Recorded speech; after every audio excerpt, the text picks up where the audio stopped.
ഈ കാണുന്നതിന്റെ ഒക്കെ തുടക്കം അമേരിക്കയിലെ കള്ളമാറ്റുകാര് പോലീസിന് പിടികൊടുക്കാതെ സാധനം കടത്താൻ വേണ്ടിയിട്ട് നിർമ്മിച്ച കാറുകളായിരുന്നു. സംഗതി ഇല്ലീഗൽ ആയതുകൊണ്ട് തന്നെ ഉൾ റോഡുകളുടെയും മലകളിലൂടെയൊക്കെയാണ് ഇത് സാധനം കടത്തിയിരുന്നത്. അഥവാ പോലീസിന്റെ കണ്ണുപെട്ടാൽ തന്നെ അവരെ പിടികൊടുക്കാതെ രക്ഷപ്പെട്ടെങ്കിൽ വണ്ടിക്ക് അസാമാന്യ സ്പീഡും വേണം. സ്പീഡ് മാത്രം പോരാ, കോർണറുകളും ഓഫ് റോഡും ഹാൻഡിൽ ചെയ്യാൻ പറ്റുന്ന വിധം കൺട്രോളുള്ള കാറുകളാവും വേണം.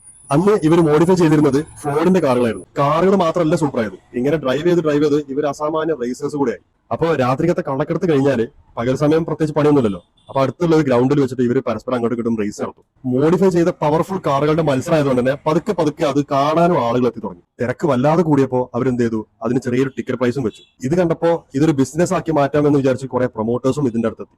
അമേരിക്കന്റെ പല ഭാഗത്തും ഇതുപോലത്തെ റേസിംഗുകൾ ഇങ്ങനെ കൂടി വന്നപ്പോ ബിൽ ഫ്രാൻസ് ഇതൊരു ഓർഗനൈസ്ഡ് ആയിട്ടുള്ള ഒരു റൂൾ ബുക്കോട് കൂടിയുള്ള ഒരു ഇവന്റ് ആക്കി മാറ്റി. മത്സരങ്ങൾ ഇങ്ങനെ പോപ്പുലർ ആയിട്ട് വന്നപ്പോൾ ഇതിനു വേണ്ടിയുള്ള ട്രാക്കിലേക്ക് ആളുകൾ ഇൻവെസ്റ്റ് ചെയ്യാൻ തുടങ്ങി. അങ്ങനെ ട്രാക്കുകളും കൂടി ഡ്രൈവേഴ്സിന്റെ എണ്ണം കൂടിയപ്പോൾ ബിൽ ഫ്രാൻസ് എന്ത് ചെയ്തു, ഇതിനെ ഒരു സിംഗിൾ ഇവന്റിൽ നിന്ന് മാറ്റിയിട്ട് ഒരു സീസൺ ലോങ് ഇവന്റ് ആക്കിയിട്ട് മാറ്റി. സ്റ്റോക്ക് കാർ റേസിംഗിൽ ഏറ്റവും പോപ്പുലർ ആയിട്ടുള്ള നാസ്കാർ ഇങ്ങനെയാണ് തുടങ്ങിയത്. അന്ന് വെറും ഫോർഡിന്റെ മോഡലുകൾ മാത്രമാണ് യൂസ് ചെയ്തിരുന്നെങ്കിൽ ഇന്ന് പോപ്പുലർ മാനുഫാക്ചേഴ്സിന്റെ കാറുകൾ ഇതിനകത്ത് യൂസ് ചെയ്യുന്നുണ്ട്. ഇതുപോലെ സ്പോർട്സിലെ ഇൻട്രസ്റ്റിംഗ് ആയിട്ടുള്ള സ്റ്റോറീസ് അറിയാൻ ഫോളോ മീ.